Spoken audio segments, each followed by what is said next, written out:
We'll see you tomorrow. Have a great show, brother. See you, buddy.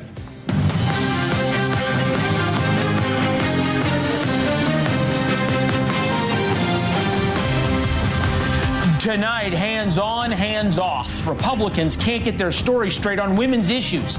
Senator Ted Cruz on his plan to fix his party's unforced errors. Go it alone. Ireland, Spain, and Norway turn their back on Israel and recognize a Palestinian state. How a newly released Hamas video planning the rape of hostages should make them rethink their decision. And here's Hunter. As the Trump trial winds down, the Hunter Biden show will take center stage. Why this prosecution could end up looking as silly as the one trying to take down Donald Trump. Welcome to the Farrah Show on television. First tonight, messaging mess. Republicans continue to screw up their messaging on all things women. I say messaging because we don't pass judgment on policies. That's for you, the viewer and the voter, to do. But Donald Trump jumped headfirst into political quicksand yesterday by suggesting he might limit women's access not to abortion, but to contraception. Do you support any restrictions on a person's right to contraception? Well, we're looking at that, and I'm going to have a policy on that very shortly, and I think it's something that you'll find interesting. A lot of people found it very interesting. He quickly reversed himself, but the damage was done. The ads will soon be cut. The fundraising emails undoubtedly already went out. Republicans got crushed in the 2022 midterms because of women's issues. But now the same group that helped win those elections with devastatingly effective ads wants to extend the success by pitting Republicans against IVF.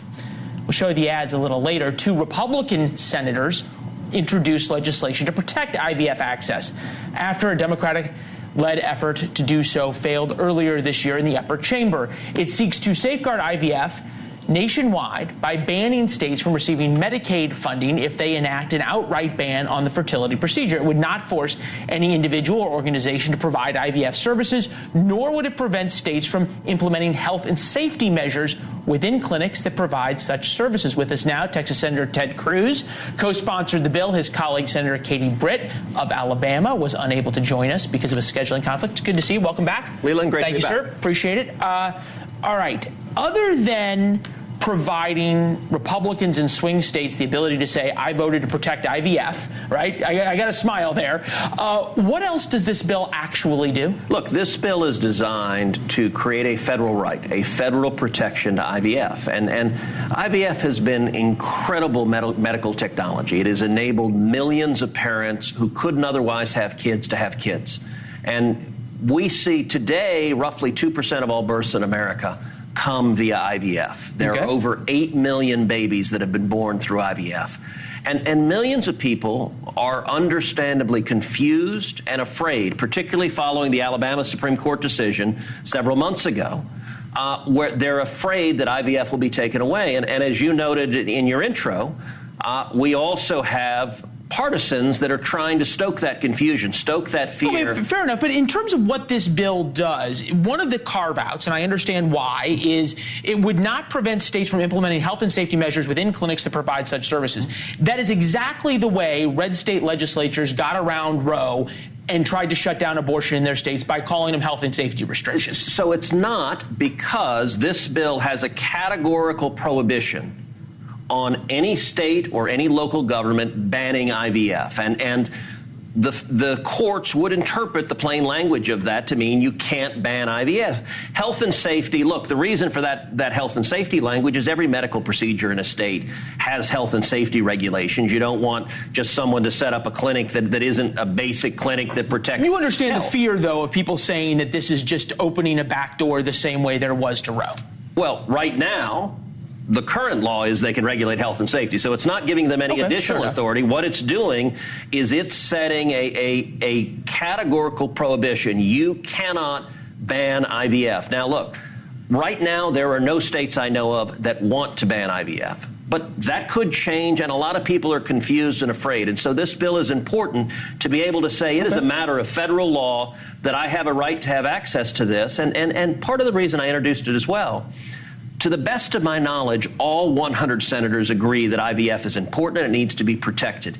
this should be something we can be bipartisan on and come together and say, look, this is shared ground. I don't know that it will be, but it should be. Right. And obviously you're going to have Democrats trying to make sure that they find a way for it not to pass because it'll make Republicans look bad, keep the issue alive, on and on and on. I think we can all agree that Republicans are playing defense when it comes to women's issues. Just take a listen to some of the coverage of Donald Trump's comments that have continued today. Take a listen. Is what folks in his administration want to do, and certainly I think conservatives do want to restrict some of this, whether it's IVF, whether it's contraception. Every single time abortion rights have been on the ballot since Roe was overturned, the abortion rights side has won. You are one of, if not the smartest guys in the United States Senate. You know as well as I do that this bill will not redefine the field of battle for Republicans when it comes to women's issues, right? Okay. How do Republicans redefine the field of battle? Well, listen, one of the things to understand, the position of Democrats on abortion is really extreme and outside the mainstream.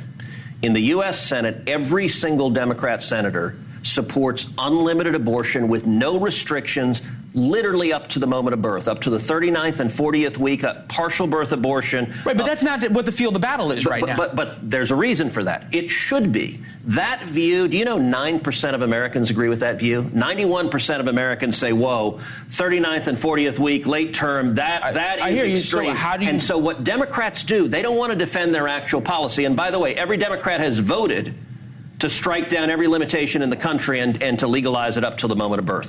What they do politically is they try to change the terrain of battle.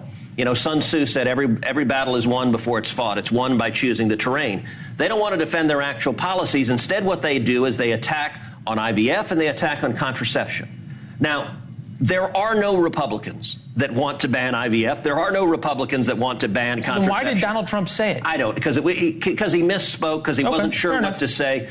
I can tell you, I've served in the Senate 12 years. I don't know a single Republican, none, who wants to ban contraception. Listen, I think contraception is a fundamental right. It needs to be protected. And everyone agrees, which is why Democrats suggest those mean old Republicans are going to take away contraception. Okay. Look, I've been one of the leading advocates for saying the birth control pill should be available over the counter. It shouldn't require a prescription. I think contraception is fair enough. You have a medical right to your own body. All right, fair enough. And we put up in terms of who supports it right there. So in terms of being on the side of public policy, on public opinion, calls for no-fault divorce. I think this is something that's going to start coming up on issues of family value. Ben Carson, Speaker Mike Johnson, Senator J.D. Vance, Senator Tom Cotton, Vivek Ramaswamy all want to make it harder to get a divorce. Is that a place Republicans, again, is that a field of battle Republicans want to define? Yeah, so I'm not there with them on that. Okay. Look, I have a lot of libertarian sensibilities. I think we ought to let people live their own lives. Now, look, divorce is tragic, and 1 in every 2 marriages ends in divorce, and a lot of kids. Hey, look, I'm engaged. Yeah. Trust me, I know the odds. So I hear you. But I will say it is much better for kids to have a mom and a dad and the family stay together. That doesn't always happen. But it's much better. So I think we should do everything we can to encourage marriage, to build up strong families. Yeah. But I don't think the law should stop. If people want a divorce, they ought to be able to get a divorce. Yeah, and we've covered it. Look, the single biggest decider or factor in whether kids end up in jail, whether they have productive and healthy lives, is to parents. There is a related issue here in terms of how Republicans are going to fare in the elections in November, and that has to do with foreign policy. It's something you've been very strong on, especially as it relates to Israel, trying to draw the contrast, I think, between how Republicans view support of Israel and Democrats and President Biden. This was you and Antony Blinken, Secretary of State, earlier this week. Take a listen. Did the administration offer to provide the locations of senior Hamas leaders to Israel if they didn't invade Rafah? That's again totally misleading and wrong. Here's what we've said, and here's what we're doing. We have said that there is a better way to deal with the challenge. I'm not interested in the speech. If you don't want to hear my answer, did you offer the location of senior Hamas officials if they didn't invade Rafah? That's a yes or no. If we had the locations, of course we'd provide them. All right, and what you were asking him about was this Washington Post, among other reporting. U.S. cites intelligence offers Israel supplies to limit Rafah operation, including sensitive intelligence to help the Israeli military pinpoint location of Hamas leaders and find the group's hidden tunnels, according to 4 people familiar with the U.S. offers. Are we to believe that the U.S. is actively withholding intelligence from Israel? So to be honest right now, I don't know. The Washington Post reported that they were. And they cited as their source 4 sources that came forward together. And look, you've been around the media business a long time. One person leaks, it might be surreptitious. An administration sends 4 sources out to plan a story. That's a deliberate decision. We want this story out there. And so Washington Post reported it, Reuters reported it, AP reported it. It was all over the place. Now, that was the first time Tony Blinken had been under oath, so I asked him about it. His answer there surprised me a little bit. He categorically denied it. And so I tried to nail him down. Okay, so you're saying, because what the Post and other places had reported is the Biden administration knew the location of senior Hamas terrorists, and it was deliberately not telling Israel. That's shocking if it's true. Blinken under oath said it's absolutely false. As you know, I do a podcast every week called Verdict with Ted Cruz. Today's podcast, I do a deep dive on that testimony and the consequences. If Blinken's lying, that's perjury. Now, I don't know that he's lying. Presumably the 4 sources, if they disagree, he said they're lying. Every reporter that wrote the story knows those 4 sources. I assume they're going back to they're going back to them. And look, in the answer, if we had the locations, that you can parse exactly how specific the word locations is. Is there a divide right now within the administration on Israel? If so, how do Republicans, for lack of a better term, exploit that? You know, I actually don't think there's much of a divide. Okay. This administration, I believe, has been the most anti-Israel administration we've ever seen. And to the extent there's a divide, it's a divide between the anti-Israel Democrats in the White House and the super anti-Israel Democrats in the White House. But look, the Biden White House's foreign policy, I think, is exactly backwards from what makes sense. What they have done at every stage is undermine our allies, weaken our allies. Right now, Joe Biden is frozen weapon shipments going to Israel. And simultaneously, they build up and send money to our enemies. As I also questioned Secretary Blinken about, the Biden administration is... to your speech yesterday. Yeah, I mean, they've flowed $100 billion to Iran. Iran is the #1 funder of Hamas. 90% of Hamas's budget comes from Iran. And as I pointed out to Blinken, I said in a very real sense, this administration funded the October 7th attacks because you gave the money to Iran and Iran gave it to Hamas. Money's fungible. Yeah. Senator, it's good to see you as always. Appreciate Thanks it. for the time. Speaking of Israel, a horrifying new video shows Hamas terrorists on October 7th talking about and deciding which girls to rape based on whom they could impregnate. يا كلاب والله ما ندعس عليكم يا كلاب يا عم هانك انت في يا عم بالله يا عم.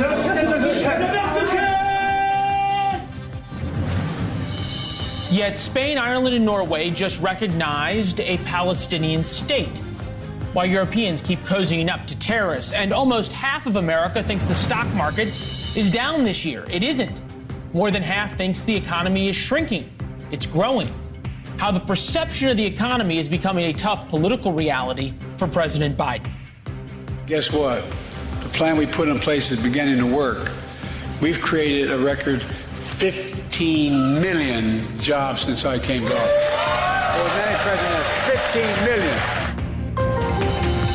Very few political ads ever break through. They're never memorable. And I know you're thinking about Reagan's Morning in America. It was great. Hillary Clinton's 3 a.m. phone call. It didn't win her the election, but it defined things. The most effective political ads in recent times center around a man who plays, quote, your Republican congressman. He's told rape girls they can't get abortions. He's told hospitals they can't treat heart attack victims. He's told couples they can't use condoms. It has been devastatingly effective for Democrats running against Republicans. And now the Republican congressman is stealing babies conceived via in vitro fertilization, otherwise known as IVF. I still can't believe this beautiful girl is ours. Our little IVF miracle. Hey. Sorry, she's not yours anymore. What are you talking about? Who are you? I'm your Republican congressman. We made IVF illegal, and we're not letting you criminals raise her. Joe Jacobson is back with us, founder and director of Progress Action Fund. It is good to see you. Thank you. And look, credit where credit's due. You had enormous success. I think we've laid it out a couple times on the show what these ads have done in various states, especially in Ohio. That said, this ad centers on IVF and Republicans banning IVF. I have not even heard, much less spoken, to a Republican member of Congress in the House or the Senate that would be in favor of banning IVF. Isn't it just a little bit, not even hyperbolic, but disingenuous? Well, thank you for having me on again. Really do appreciate it. And we think this is an accurate reflection of many Republican politicians. There are 10 states across the country that are controlled entirely by the GOP that have legislation that would ban IVF.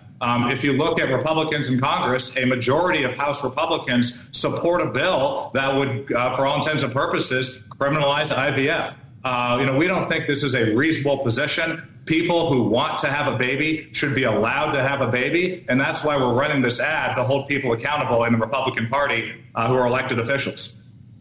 All right, so look, I hear you talking about the House. I'm not sure the bill you're talking about or what Republicans would. You just heard Ted Cruz on in the segment before. He's proposed a bill that will make a federal law that would keep IVF legal in all 50 states, and I wouldn't be surprised if a lot of Democrats oppose it and won't bring it up for a vote. How do you explain that? I think you said it perfectly earlier. Fool me once, shame on me. Fool me twice, can't get fooled again. Like you mentioned earlier in the segment, this bill would still allow Republicans to heavily restrict IVF in every state. As far as we're concerned, this happened with Roe, where Republicans were able to use loopholes to restrict abortion. So we're not going to get fooled again, to say the least. Fair enough. We asked Senator Cruz about it. People heard his answer. In Ohio especially, and in a couple of other states, your ads have been, and I use the words, devastatingly effective in terms of what they painted. And we'll get to who your Republican congressman is in a minute. But Fox News polling women turning on Biden, this isn't approval ratings. This is actually who you're going to vote for. And in 2020, Biden 57, Trump 42. Today, Trump 49, Biden 48. Does that prove that things like the economy, especially when it comes to picking a president, suddenly become more important than IVF or abortion or anything else? I definitely think that abortion and reproductive rights will become even more important as the election approaches. Look at Arizona, for example, with the Supreme Court down there controlled by Republicans using an 1864 draconian law to ban abortion.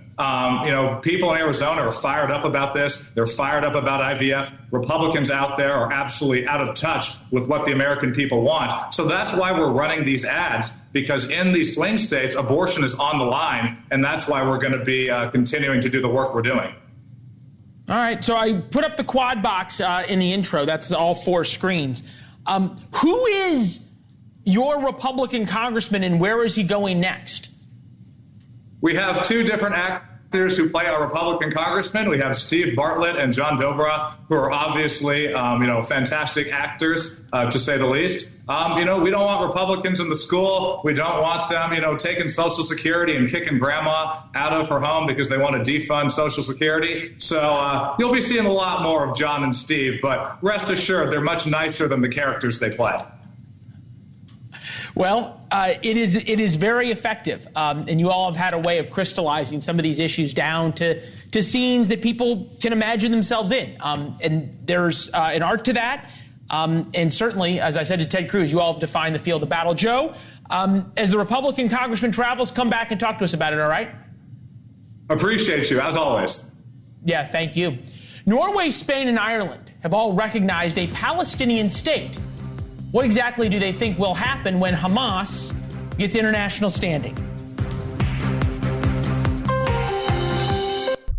You are watching a newly released video of Hamas gunmen on October 7th. Families of the Israeli hostages authorized its release. It's the only thing they can do so the world pays attention to the hostages.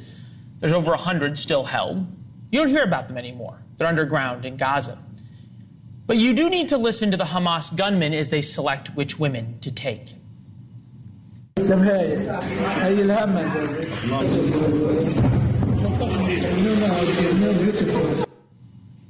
Here are the girls who can get pregnant. The Hamas terrorists are talking about which women are old enough to become pregnant.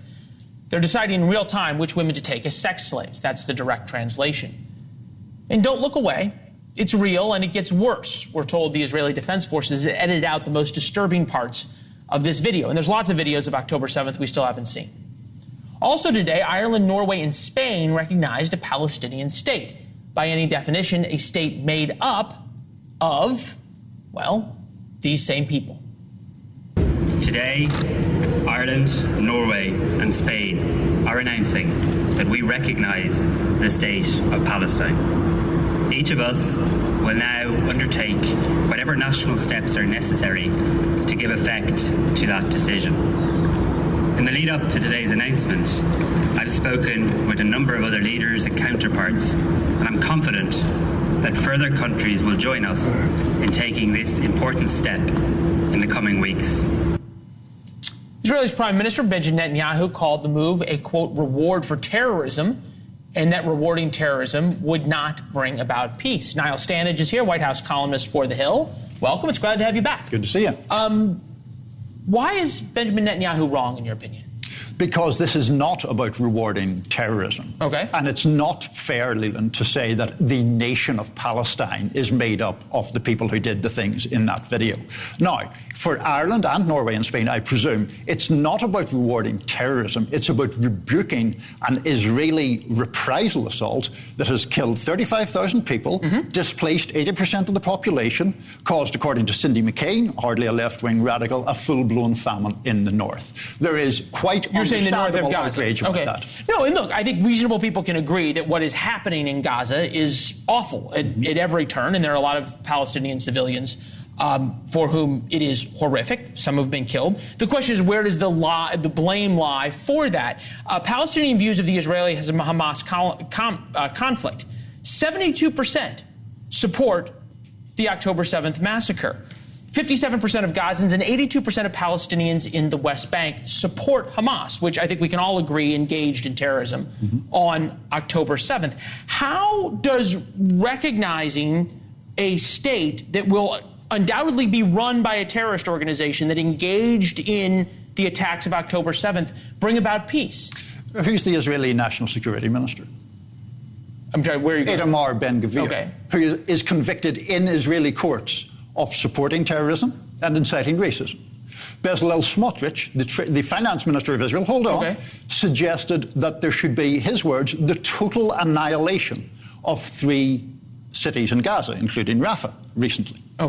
These people are extremists by any measure. And when we say stand with Israel, you're talking about standing with, by far, the most extreme government in the state, in the history of the state of Israel. But I guess for some reason I didn't hear an answer to my question, which is how does recognizing a state of Palestine that at this point would be run by Hamas in a state, a Palestinian population, if you want to call it that does not overwhelmingly want a two-state solution and overwhelmingly supports a terrorist organization. Mr. Netanyahu has ruled out a two-state solution. The foreign minister of Norway, let me finish. The foreign minister of Norway today, Leland, said Norway previously didn't recognize a Palestinian state because it believed negotiations would lead to a two-state solution. The foreign minister now says we have lost faith in that happening because Israel has no interest in it happening. So if we put up a map of the Middle East, and you may be right that Israel doesn't have a interest in a two-state solution as it exists in our mind. I spent 4 years there. I never figured out how it could work, of turning Gaza and the West Bank into a two-state solution. Obviously, and if you think about what borders the Gaza Strip before 1967, the Gaza Strip was part of Egypt. West Bank was part of Jordan. The Palestinian cause has been an invention since then. That's Leland. But come on, you're going to say 1948. I'm going to say 1967. This would be my question: why, from Norway, Sweden, Ireland, and all these other countries, don't we hear about Egypt, which is blocking any aid going into Gaza, or about Jordan, which could very easily take Palestinian refugees, if you want to call them that, from the West Bank? Because those nations, including Ireland, think that that suggestion that Jordan or Egypt should take Palestinian refugees would in fact be the elimination or vaporization of the idea of a Palestinian nation. The suggestion there is that they should be absorbed into other countries and cease to be Palestinian. And most Irish people don't think they should cease to be Palestinian. How much of this, and I think it's a fair question, especially as it relates to Ireland, that there was a unique link between the Palestinian cause and the Irish Republican Army through the Troubles in Ireland? Well, I mean, if we want to talk about the parallels in Ireland, the reason that there I'm just saying if there's a reason for the support. Yes, and it is empathy about military occupation and subjugation by a larger neighbouring power, as Israel has been, as you're well aware, in illegal occupation of the West Bank for more than 5 decades.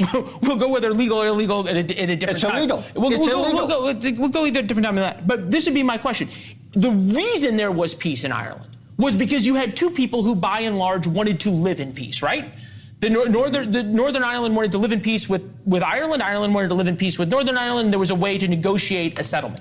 How does Israel, by whatever government exists there, and I think we can all agree there have been a number of governments which have offered very gracious peace proposals to the Palestinians, how do they make peace with a people who 82% support a terrorist organization that says we will fight to destroy Israel? Because the parallel there with the Irish situation is that what you do to create the conditions for peace is provide people who have a legitimate grievance with alternative means to achieve or to come close to achieving their goals by peaceful means. That is what siphoned off support for the armed struggle of the IRA in the north of Ireland, and it is what is ultimately could siphon support away from the Al-Qassam brigades in Gaza. I promise you the last word. It's good to see you, my friend. To be continued. Hope isn't a policy, but it is a necessity. And to be fair, hope of a better tomorrow is why we wake up every day. It's the promise of America. It's the promise of Scripture. Joy cometh in the morning. We didn't cover President Biden's commencement speech at Morehouse College, but suffice it to say, it offered little hope, actually no hope. He spoke mostly about a racist America and the threats of former President Donald Trump. There's no hope there. What is democracy? If black men are being killed in the street, what is democracy? The trail of broken promises still leave black communities behind. Wall Street Journal editorial board summed it up in their editorial, Biden to Morehouse graduates, America hates you. There also isn't any hope in the President of the United States making so many errors in a speech, as Mr. Biden did, that the White House press office had to issue 9 separate corrections. So we went in search of hope. It is May. We are just about to get to summer. We found hope in another commencement address that received no coverage. That's the president of Notre Dame University. He delivered his address just a few days ago. My message to you today is very simple. Don't succumb. Don't be seduced by hatred. Rather, show the world that your commitment to your convictions does not require that you show contempt for those who do not share them. It is that spirit that built America. Reverend John Jenkins spoke about his mother and his father, his hopes for the class of 2024. Just yesterday, we told you about surveys showing Gen Z preferring socialism over capitalism by a 4-point margin. Only 33% believe patriotism is an important value. The list goes on. Professor Jean Twenge told us last night that part of the problem is kids these days get told over and over and over again, as President Biden did, they get told just how bad things are. More Gen Z young adults say that they don't have any hope for the world, that their expectations for their own lives are much lower. Political polarization, egged on by social media, absolutely in there, where you have the two sides hating each other, and then the angry content spreads faster on social media. Yes, we all know the problem. There is a problem. My favorite president of all time is Andrew Shepard from the movie The American President. You should watch it. gives you hope. To borrow a thought from him, a leader who makes you afraid of a problem or tells you who to blame for the problem doesn't actually care about the problem. Reverend Jenkins did neither. My second piece of advice is this: find ways to engage and build relationships beyond work and narrow social groups. Be an active member of your parish or church, work at a homeless center or food bank, serve on your school board, be a big brother or big sister, coach a youth soccer team. Most of all, get off your phones. Pretty simple, right? The Fighting Irish graduated 2,275 undergrads on Sunday. If half of them follow that advice, there is hope. Not just for them, but there is hope for all of us. We wrote about this first in War Notes. That's our daily newsletter. Comes out every day at 4 p.m. Eastern, actually 4:05 to be exact. You can find a link there to Reverend Jenkins' commencement speech. I'd encourage you to spend a few minutes tonight watching it. You can subscribe to War Notes for free and reply. We read them all. Plus, you can connect with us on Instagram and Twitter at Leland Vittert. Just as President Trump is set to say goodbye to that frigid New York courtroom, Hunter Biden will begin the first of 2 trials. Trump's poll numbers have gone up during his show trial. Could Hunter's dad's numbers follow suit? Weeks of trial, but we might learn a whole lot in the next big political trial. It's not a Trump trial. It's the Hunter Biden trial. He heads to federal court on gun charges in June. Among the witnesses, his former wife, his sister-in-law, who was also his ex-lover, and his ex-girlfriend. With us now, Amisha Cross, former Obama campaign advisor and contributor for the Daily Beast, Mark Lauder, former special assistant to the president and press secretary to Vice President Mike Pence. Nice to see both of you. Glad to have you on set. Amisha, is the Hunter Biden trial going to end up becoming, I don't know, at the very least a distraction? I think it depends on how media covers it. What we've learned from voters is that they're not really interested in anybody's trials.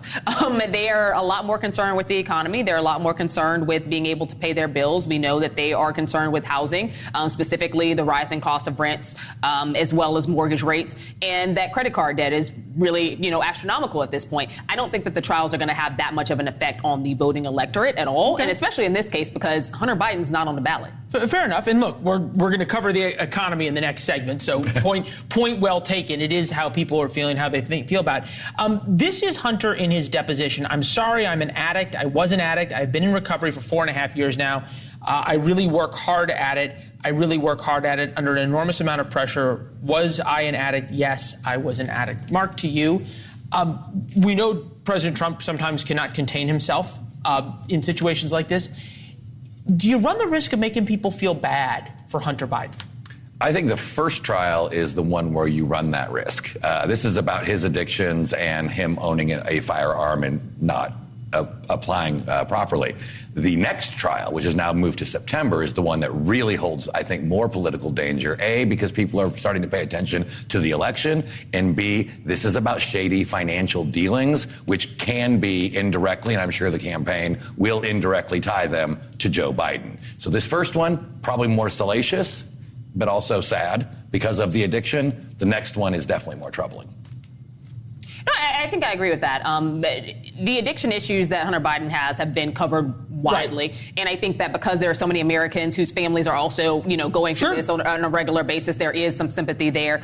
I think that it's an entirely different case when it comes to the weapons issue, and we'll see what happens with that. But holistically, again, Hunter Biden's not on the ballot. And I think that people can separate those. There are a lot of people who've had children that, did not necessarily go the way the parents wanted them to go. And I think that because there's so many other issues think about what this, but when you think about the second trial, certainly the finances, and look, these kind of go hand in hand, right? Because during the gun trial, there's a lot of details that'll come out.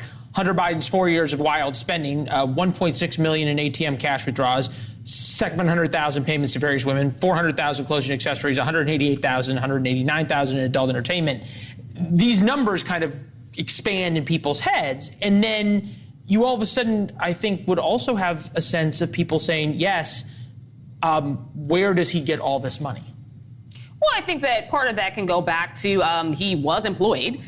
He has sat on various corporate councils and things like that. And just like anybody else, when we talk about, President Trump's kids, they were employed as well. And children with famous last names tend to get well employed. This is not any different than anybody else who I think has benefited from their parents and their parents' work. If we're going to have that argument, then we can go down the rabbit hole for several people. Chelsea Clinton ended up on NBC, so Jenna Bush Hager and others have gotten pretty cush gigs. All right, Mark, how do Republicans deal with this? And is President Trump and his team disciplined enough to not make people start feeling bad for Hunter? I think it's easy in this first one. I mean, obviously, I think there will be a salacious factor to it, much like we saw in this trial in New York with some of the details that were coming out or alleged. It's the next one, I think, where they really need to dig down. And then I think the good thing is that having this trial, the first trial, the gun trial in June.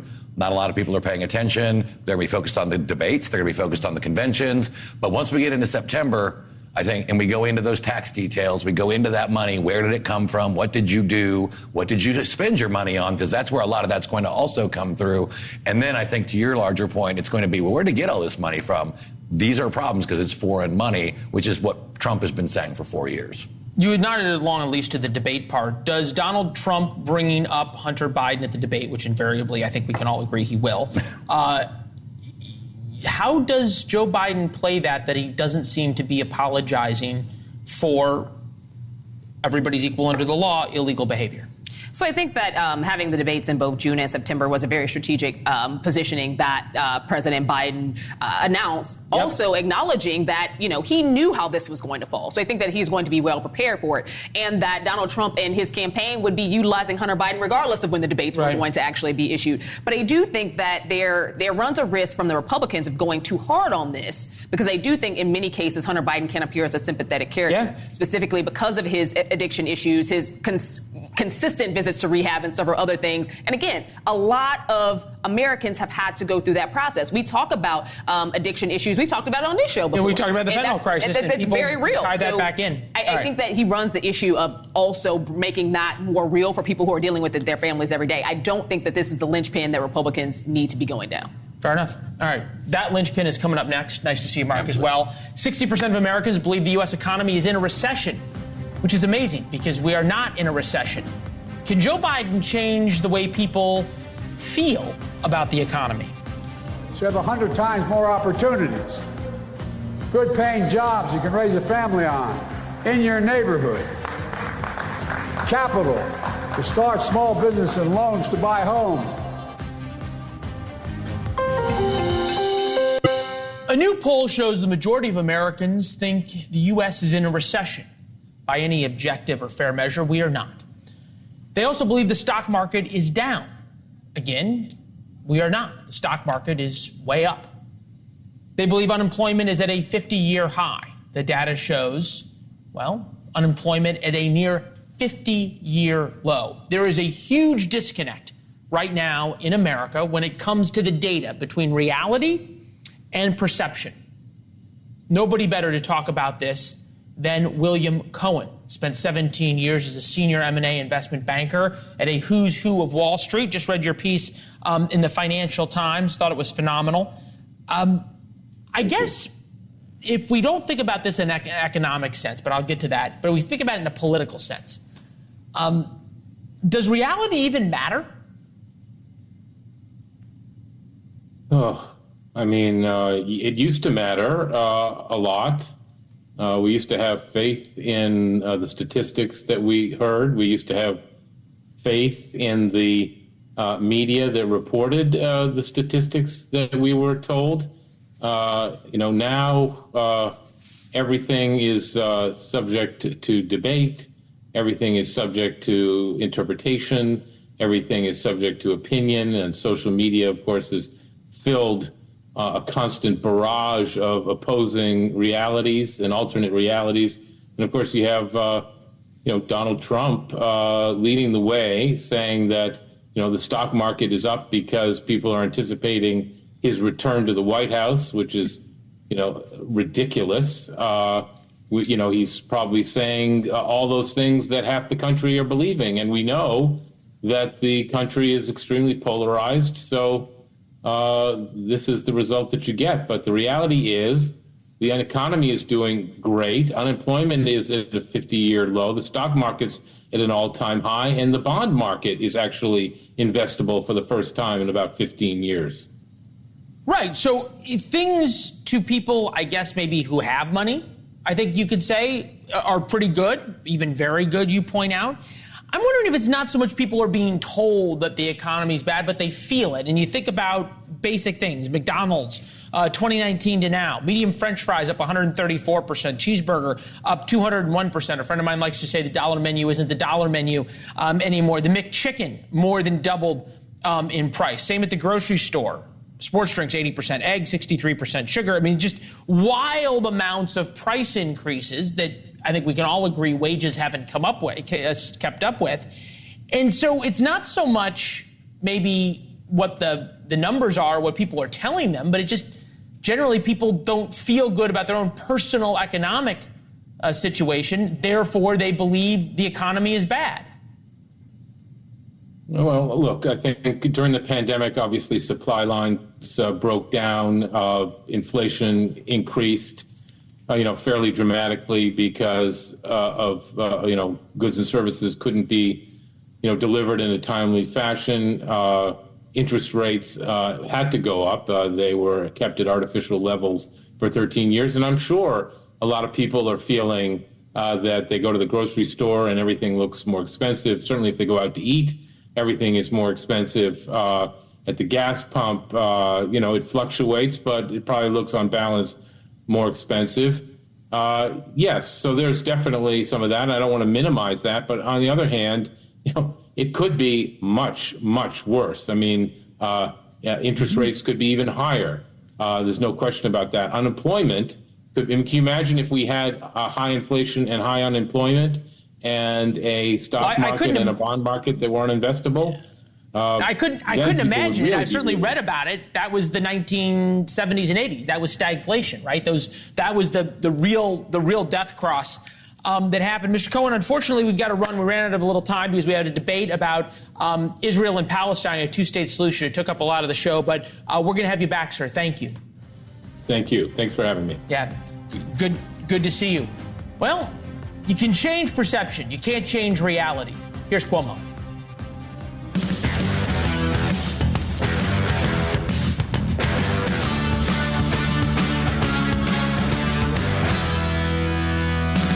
Hey, I'm Chris Cuomo, and we need to get after the game tonight. Leland Vittert just said, you can change perception, you can't change reality.